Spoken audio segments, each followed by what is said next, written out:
ओम शांति। आज 29 जुलाई 2025। आज के श्री महावाक्यों में हमारे परमपिता परमात्मा शिव कहते हैं, मीठे बच्चे, इस शरीर की वैल्यू तब है जब इसमें आत्मा प्रवेश करे। इस शरीर की वैल्यू तब है जब इसमें आत्मा प्रवेश करे, लेकिन सजावट शरीर की होती है, आत्मा की नहीं। प्रश्न: तुम बच्चों का फर्ज क्या है? तुम्हें कौन सी सेवा करनी है? उत्तर: तुम्हारा फर्ज है अपने हमजीन्स को नर से नारायण, नारी से लक्ष्मी बनने की युक्ति बताना। तुम्हें अब भारत की सच्ची रूहानी सेवा करनी है। तुम्हें ज्ञान का तीसरा नेत्र मिला है, तो तुम्हारी बुद्धि और चलन बड़ी रिफाइन होनी चाहिए। किसी में मोह जरा भी ना हो। गीत: नैनहीन को राह दिखाओ प्रभु। ओम शांति, डबल शांति। तुम बच्चों को रिस्पॉन्ड करना चाहिए। ओम शांति। हमारा स्वधर्म है शांति। तुम अभी शांति के लिए थोड़ी ही कहाँ जाएंगे। मनुष्य मन की शांति के लिए साधु संतों के पास भी जाते हैं ना। अब मन बुद्धि तो है आत्मा के ऑर्गन्स। जैसे ये शरीर के ऑर्गन्स, वैसे मन बुद्धि और चक्षु। अब चक्षु जैसे ये नैन हैं, वैसे वह नहीं है। कहते हैं, हे प्रभु, नैनहीन को राह बताओ। अब प्रभु व ईश्वर कहने से वह बाप का लव नहीं आता है। बाप से तो बच्चों को वर्षा मिलता है। यहाँ तो तुम बाप के सामने बैठे हो, पढ़ते भी हो। तुमको कौन पढ़ाते हैं? तुम ऐसे नहीं कहेंगे कि परमात्मा व प्रभु पढ़ाते हैं। तुम कहेंगे शिव बाबा पढ़ाते हैं। बाबा अक्षर तो बिल्कुल सिंपल है भी बाप दादा। आत्मा को आत्मा ही कहा जाता है, वैसे वह परमात्मा है।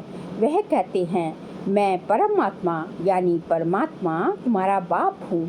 फिर मुझ परमात्मा का ड्रामानुसार नाम रखा हुआ है शिव।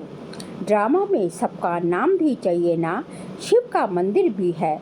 भक्ति मार्ग वालों ने तो एक के बदले अनेक नाम रख दिए हैं और फिर ढेर के ढेर मंदिर बनाते रहते हैं। चीज़ एक ही है। सोमनाथ का मंदिर कितना बड़ा है, कितना सजाते हैं। महलों आदि की भी कितनी सजावट रखते हैं।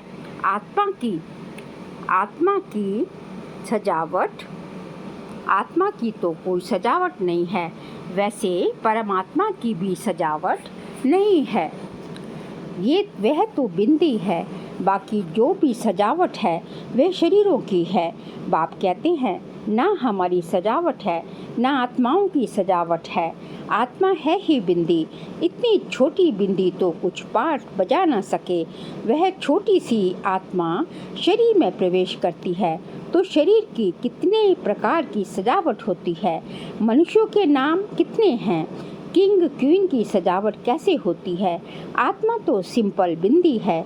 अभी तुम बच्चों ने ये भी समझा है, आत्मा ही ज्ञान धारण करती है। बाप कहते हैं, मेरे में भी ज्ञान है ना। शरीर में थोड़ी ही ज्ञान होता है। मुझ आत्मा में ज्ञान है। मुझे ये शरीर लेना पड़ता है तुमको सुनाने के लिए। शरीर बिगड़ तो तुम सुन ना सको। अब ये गीत बनाया है, नैनहीन को राह बताओ।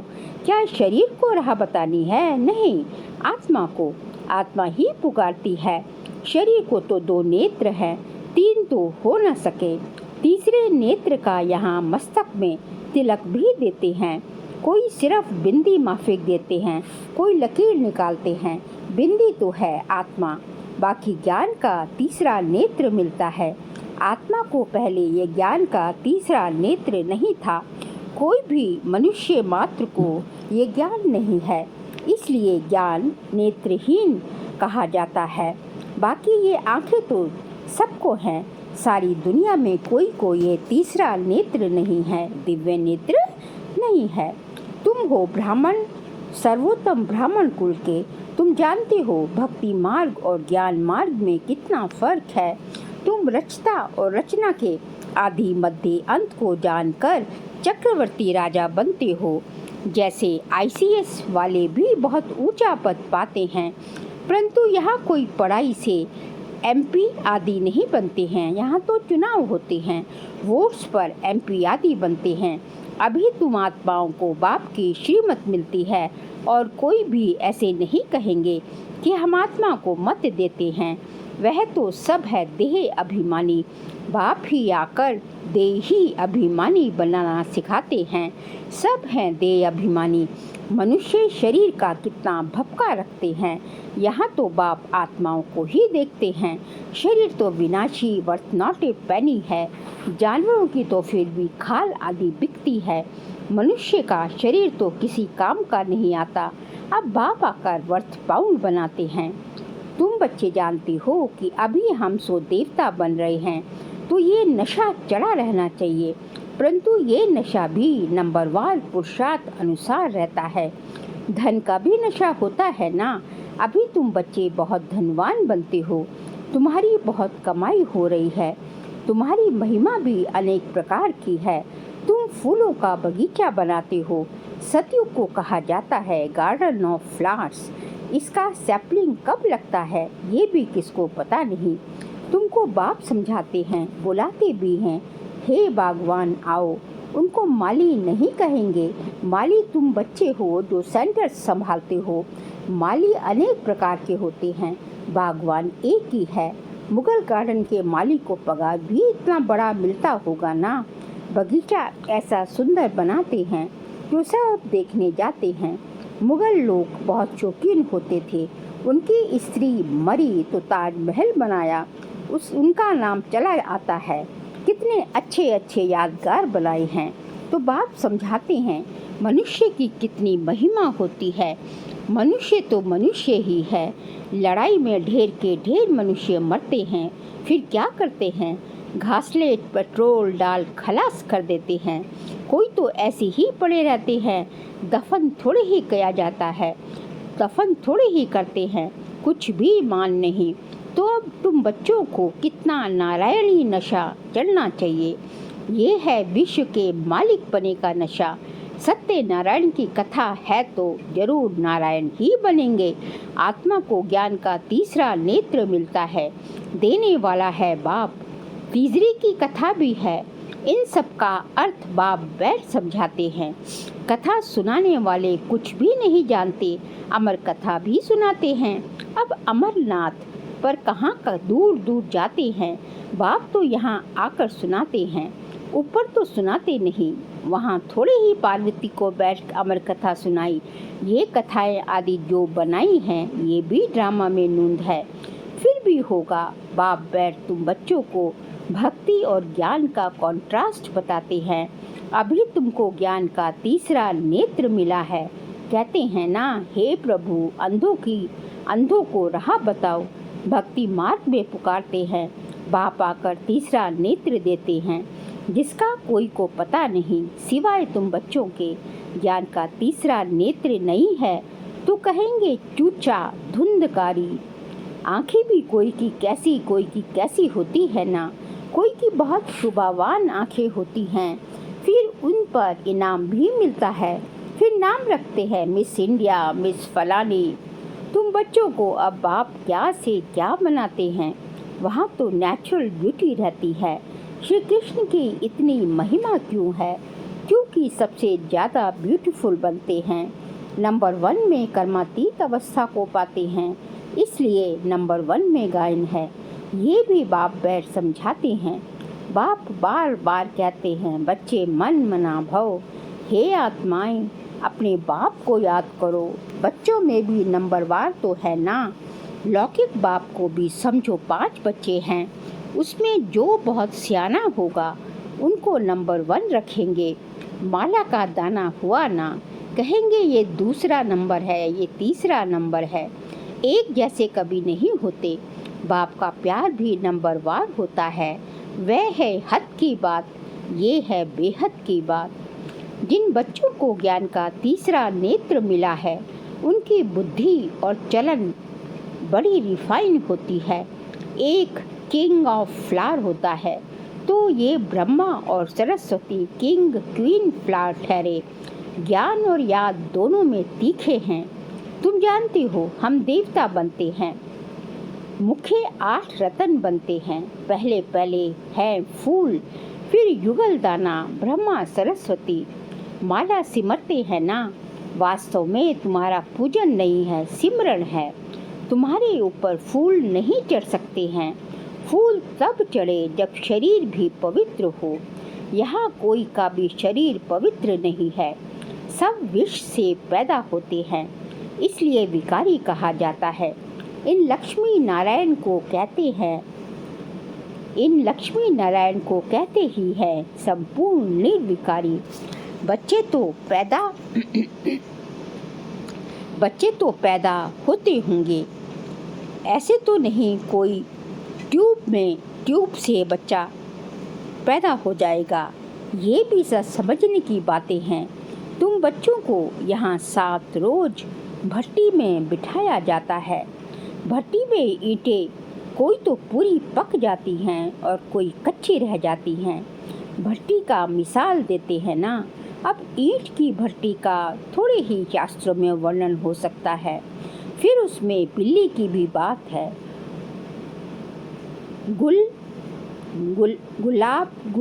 गुलाब कावली की कहानी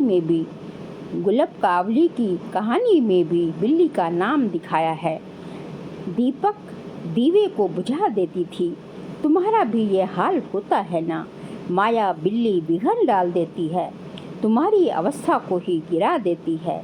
देह अभिमान है पहला नंबर, फिर और विकार आते हैं। मोह भी बहुत होता है। बच्ची कहे मैं भारत को स्वर्ग बनाने की रूहानी सेवा करूंगी। मोहवश माँ बाप कहते हम अलाउ नहीं करेंगे। ये भी कितना मोह है। तुम्हें मोह में नहीं फंसना है। बाबा कहते हैं कि बच्चों को जो है मोह में नहीं आना है। बच्चों को जो है बाप की बातों पर ध्यान देना है कि कभी भी मोह में आकर जो है अपनी जो है अवस्था को बिगाड़ना नहीं है। बाबा कहते हैं कि काम, क्रोध, लोभ, मोह, अहंकार ये सब जो है क्या है, ये सब जो है एक से एक बढ़ के है।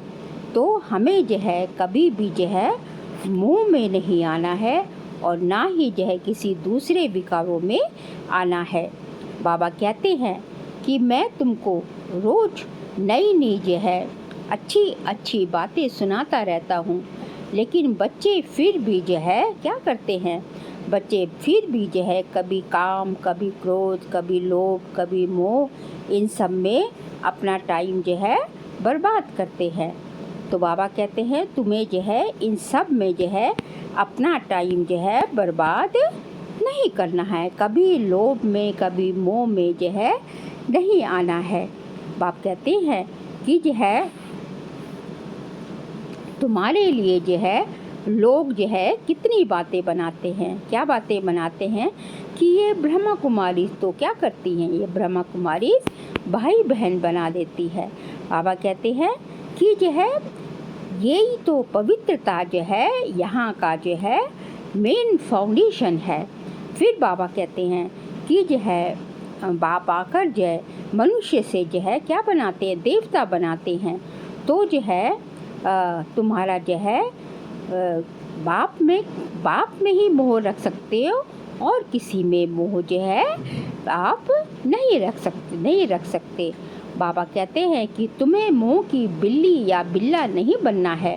तुम्हारी एम ऑब्जेक्ट ही क्या है, लक्ष्मी नारायण है। बाप आकर मनुष्य से देवता, नर से नारायण बनाते हैं। तुम्हारा भी फर्ज है अपने हमजींस की सेवा करना, भारत की सेवा करना। तुम जानते हो हम क्या थे, क्या बन गए हैं। अब फिर पुरुषार्थ करो राजाओं का राजा बनने के लिए। तुम जानते हो हम अपना राज्य स्थापन करते हैं, कोई तकलीफ की बात नहीं। विनाश के लिए भी ड्रामा में युक्ति रची हुई है। आगे भी मुसलों से लड़ाई लगी थी। जब तुम्हारी पूरी तैयारी हो जाएगी, सब फूल बन जाएंगे, तब विनाश होगा। कोई किंग ऑफ फ्लावर है, कोई गुलाब है, कोई मोतिया है। हर एक अपने को अच्छी रीति समझ सकते हैं कि हम कौन से फ्लावर हैं। हम अक तो नहीं हैं। बहुत है जिनको ज्ञान की कुछ धारणा भी नहीं होती। नंबरवार तो बनेंगे ना। या तो बिल्कुल हाईएस्ट या तो बिल्कुल लोएस्ट, बीच के भी बनते हैं। राजधानी यहाँ ही बनेगी। शास्त्रों में तो दिखाया है पांडव गल मरे, फिर क्या हुआ कुछ भी पता नहीं। कथाएं तो बहुत बनाई हैं, ऐसी कोई बात ही नहीं। अभी तुम बच्चे कितनी स्वच्छ बुद्धि बनते हो। बाबा तुमको बहुत प्रकार से समझाते रहते हैं, कितना सहज है, सिर्फ बाप को और वर्षे को याद करना है। बाप कहते हैं मैं ही पतित पावन हूँ। तुम्हारी आत्मा और शरीर दोनों पतित हैं, अब पावन बनना है। आत्मा पवित्र बनती है तो शरीर भी पवित्र बनता है। अभी तुमको बहुत मेहनत करनी है। बाप कहते हैं बच्चे बहुत कमज़ोर हैं, याद भूल जाती है। बाबा खुद अपना अनुभव बताते हैं, भोजन पर याद करता हूँ, शिव बाबा हमको खिलाते हैं, फिर भूल जाते हैं, फिर स्मृति में आता है।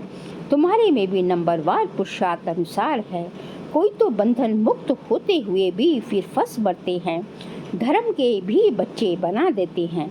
अभी तुम बच्चों को ज्ञान का तीसरा नेत्र देने वाला बाप मिला हुआ है। इनको फिर नाम दिया है तीसरी की कथा, अर्थात तीसरा नेत्र मिलने की कथा। अब तुम नास्तिक से आस्तिक बनते हो। बच्चे जानते हैं बाप बिंदी है, ज्ञान का सागर है। वह तो कह देते नाम रूप से न्यारा है। अरे ज्ञान का सागर तो जरूर ज्ञान सुनाने वाला ही होगा ना। इनका रूप भी लिंग दिखाते हैं, फिर इनको नाम रूप से न्यारा कैसे कहते। सैकड़ों नाम रख दिए हैं। बच्चों की बुद्धि में ये सारा ज्ञान अच्छी रीति रहना चाहिए। कहते भी हैं परमात्मा ज्ञान का सागर है। सारा जंगल कलम बनाओ तो भी अंत नहीं हो सकता। अच्छा मीठे मीठे सिखिल दे बच्चों प्रति माता पिता बाप दादा का याद प्यार और गुड मॉर्निंग। रूहानी बाप की रूहानी बच्चों को नमस्ते। हम रूहानी बच्चों की रूहानी बाप दादा को नमस्ते नमस्ते, गुड मॉर्निंग। शुक्रिया बाबा, शुक्रिया। सार के लिए पॉइंट से अभी हम बाप द्वारा वर्थ बाउंड बने हैं। हम सो देवता बनने वाले हैं। इसी नारायणी नशे में रहना है। बंधन मुक्त बन सेवा करनी है, बंधनों में फंसना नहीं है। सेकंड पॉइंट, ज्ञान योग में तीखे बन माता पिता समान किंग ऑफ फ्लावर बनना है और अपने हम जीन्स की भी सेवा करनी है। आज का बाबा का वरदान है, अपने सर्व खजानों को अन्य आत्माओं की सेवा में लगाकर सहयोगी बनने वाले सहज योगी भव। अपने सर्व खजानों को अन्य आत्माओं की सेवा में लगाकर सहयोगी बनने वाले सहज योगी भव। सहज योगी बनने का साधन है सदा अपने को संकल्प द्वारा, वाणी द्वारा और हर कार्य द्वारा विश्व की सर्व आत्माओं के प्रति सेवाधारी समझ सेवा में ही सब कुछ लगाना। जो भी ब्राह्मण जीवन में शक्तियों का, गुणों का, ज्ञान का व श्रेष्ठ कमाई के समय का खजाना बाप द्वारा प्राप्त हुआ है, वह सेवा में लगाओ, अर्थात सहयोगी बनो तो सहज योगी बन ही जाएंगे। लेकिन सहयोगी वही बन सकते हैं जो संपन्न हैं। सहयोगी बनना अर्थात महादानी बनना। स्लोगन है, बेहद के वैरागी बनो तो आकर्षण के सब संस्कार सहज ही खत्म हो जाएंगे। बेहद के वैरागी बनो तो आकर्षण के सब संस्कार सहज ही खत्म हो जाएंगे। बाबा कहते हैं हम कौन हैं? हम बेहद के वैरागी हैं। तो जब हमारे अंदर बेहद की वैराग्य वृत्ति आ जाएगी तो सभी चीज़ से वैराग्य हो जाएगा। किसी की तरफ लगाओ, खिंचाओ, झुकाओ, आकर्षण, सब संस्कार क्या हो जाएंगे? सहज ही समाप्त हो जाएंगे। फिर जो है जुलाई मास का व्यक्त इशारे का सब्जेक्ट है, संकल्पों की शक्ति जमा कर श्रेष्ठ सेवा के निमित्त बनो। आज का पॉइंट है, जैसे अपने स्थूल कार्य के प्रोग्राम को दिनचर्या प्रमाण सेट करते हो, ऐसे अपनी मनसा समर्थ स्थिति का प्रोग्राम सेट करो तो संकल्प शक्ति जमा होती जाएगी। अपने मन को समर्थ संकल्पों में बिजी रखेंगे तो मन को अपसेट होने का समय ही नहीं मिलेगा। मन सदा सेट अर्थात एकाग्र है तो स्वतः अच्छे वाइब्रेशंस फैलते हैं, सेवा होती है। तो क्या करना है, मन को जो है सदा सेट रखना है। उसको मन अपसेट कब होता है, जब मन जो है अपनी सीट से जो है, जब जो है आत्मा अपनी सीट, जब हम सीट से नीचे उतरते, जब आत्मा अपनी जो है स्वमान की सीट से नीचे उतरती है तो फिर अपसेट होती है। इसलिए ज़रूरत है जो है मन को किसी ना किसी, जो बाबा के इतने स्वमान हैं, स्वमानों की लिस्ट है, उसमें किसी ना किसी स्वमान में टिका के रखना, उसमें विचरण करना। तब जो है हम जो है स्वतः ही मन हमारा बिजी रहेगा और हम अपसेट नहीं होंगे। अच्छा, ओम शांति।